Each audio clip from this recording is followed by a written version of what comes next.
मैं अक्सर एक बात कहा करता हूं, ये अहले हदीसों में भी और देवबंदियों में भी, बरेलवियों में भी एक बीमारी आई हुई है। वो क्या है? हर सर में दर्द हुआ, भाई कोई जिन है, कोई असर है, किसी ने कुछ करा दिया, किसी ने कुछ करा दिया। यकीन मानिए, अगर जिन्नों के इख्तियार में कुछ होता ना, कि जिन सारी दुनिया पे इस कदर हावी होते और हमारे सारे निजाम पे कब्जा किए हुए होते।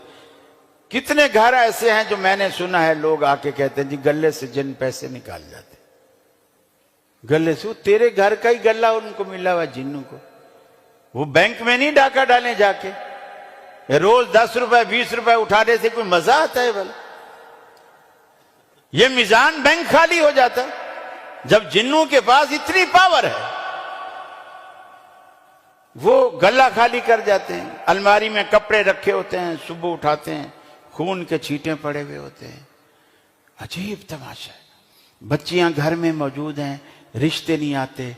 मौलवी साहब से हमने हिसाब कराया है, मौलवी साहब ने बताया तेरे ऊपर बंदिश है। बच्चे जवान हैं, पढ़े लिखे हैं, नौकरियां नहीं लगती। मौलवी साहब से हिसाब कराया, मौलवी साहब ने कहा बंदिश है।